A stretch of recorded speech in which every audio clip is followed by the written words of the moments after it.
To my way of thinking, men have only one real problem. Other men. That's where all their trouble starts. A long time ago, men gave away their power to other men.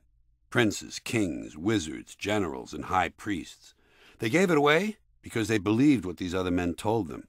They bought the okey-doke, the bullshit. Men always buy the okey-doke when it comes from other men. Some stranger probably stood up at a campfire and said, "All right, boys, from now on, I'm the king. The sun is my father, the moon is my mother, and they're the ones who tell me when to throw the virgins into the volcano. I'll be expecting all of you to bow deeply when you see me and give me half your crops. Plus, I'm allowed to fuck your wife.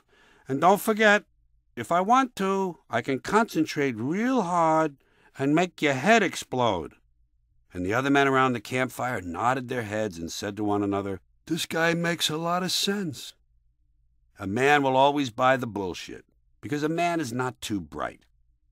But I'm not suggesting a man doesn't have a great deal to put up with. He does. First of all, a man has to make believe he knows what he's doing at all times. And while he's doing whatever it is he's doing, he has to make believe he doesn't need any help.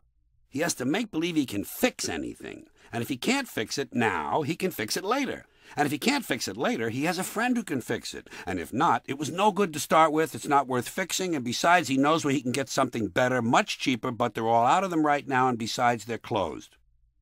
This is the male disease. It's called being full of shit. The male disease includes the need to be in charge at all times.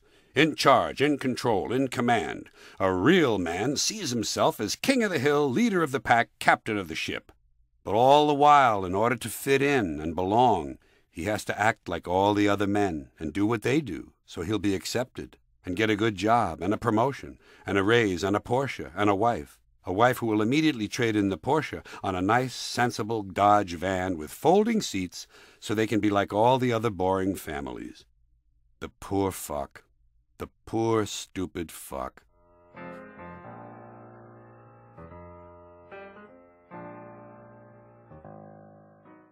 We have also met on the AM radio dial, especially in the middle of it. On the large radios, all of the zeros are there. 700, 800. On small radios, it says 6. Conrad, 7, 8, 9, 1, 0, 1, 1, 1, 1, 4, 1, 1, 6. The big radio said, but all of them, those stations between 600 and 800, were always widely spaced apart. Always widely spaced. And they had announcers, well-modulated speaking voices. They always had serious subject matter. In fact, they never had music. There's no music between 600 and 900 on the radio. It's all talking, man. The only music you hear is an occasional national advertising jingle. But you get down past them, you get towards 600. You get down to the hopelessness of 54.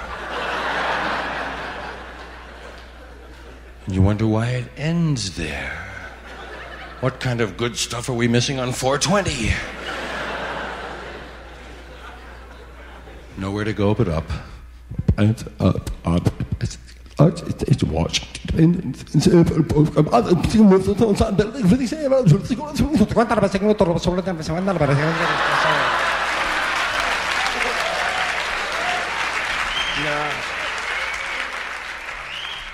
Thank you.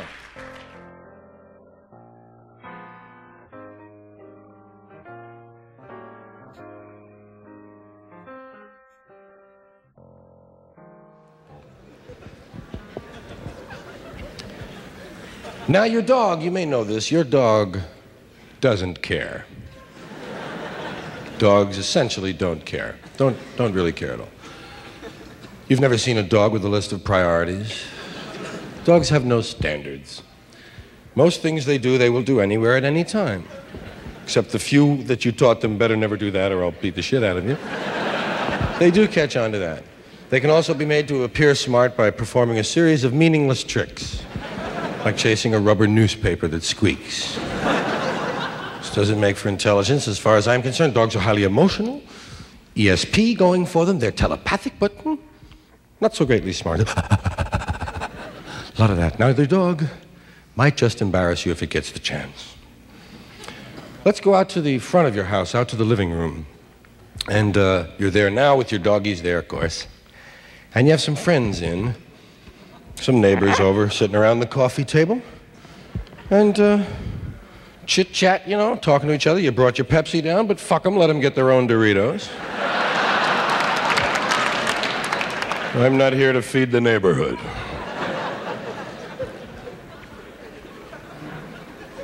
And everybody's sitting around, and the dog is licking his balls. And nobody mentions it. Spectacular thing going on there. If I could reach, I'd never leave the house, man. Are you kidding me? They don't even mention it. They say things like, isn't he cute? He's taking a bath. He appears to be licking his balls to me, Marge. Now, when we have cats, we usually have them for a different reason. Because of their independence. I mean, that's generally one of the qualities we like. There's a certain affectionateness, which I think has to do with static electricity. But their cats are cool because they're independent. That's usually people always who have them. They say, well, you know, hey, he takes care of himself, makes his own clothes, drives himself to work. I never have to do a thing for him. Cats are cool. Cats are aloof and separate, you know, and that's kind of nice. Cats have a great quality. Cats have the quality of somehow never having to pay dues for things they do that are really moronic. Dumb things. If you see a cat do something really poor, for a cat, that is, like jumping from the floor up onto a table and landing in 4 coffee cups.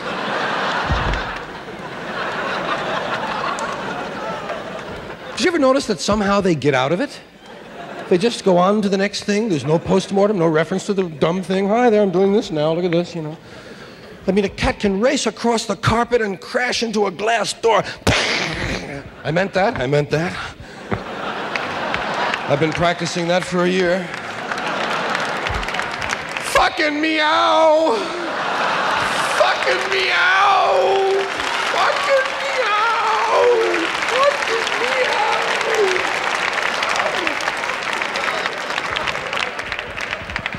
That's what they do when they get behind the couch. Fucking... Look behind your couch, you'll find a cat recuperating. Yeah, little slings and crutches and shit. Well, I tried to make it to the windowsill from the bed. I didn't make it.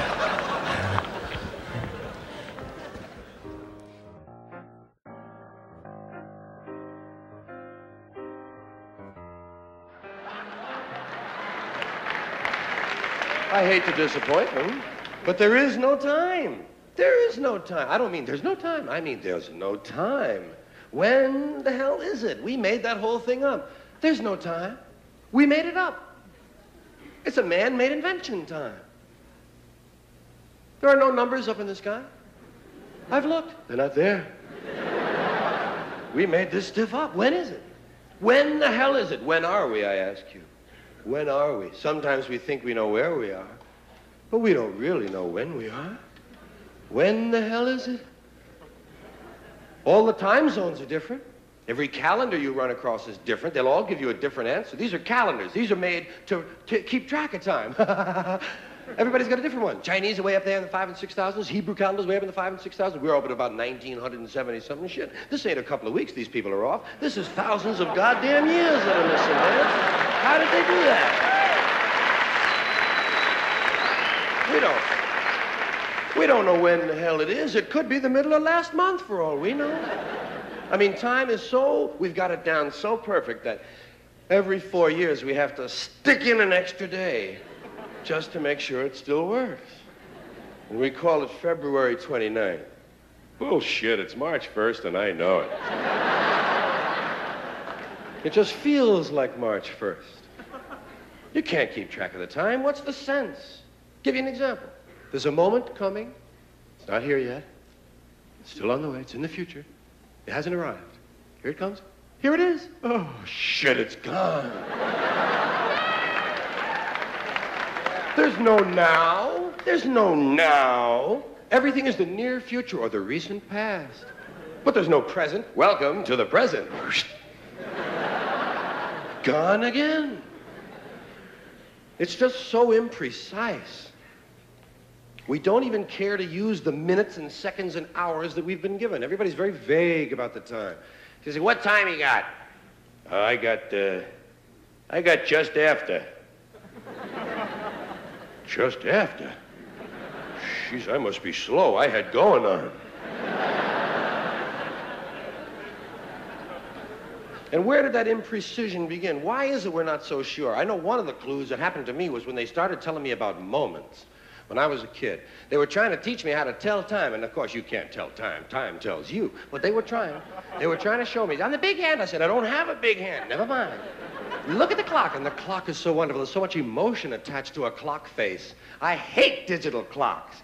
Digital clocks rob me of all the emotional experience of the spatial relationships on that face of the clock. Isn't it true? I mean, don't you always feel that this half hour, when it comes down from 12 down to 6, goes by a lot quicker than this half hour when it has to come up fighting gravity all the way? I know, it does go a lot quicker. God. Oh, I got this. Yeah. I'll tell you this, if I only have a half hour to live, I want it to be this one, man. It's going to last just a little bit longer than that one there.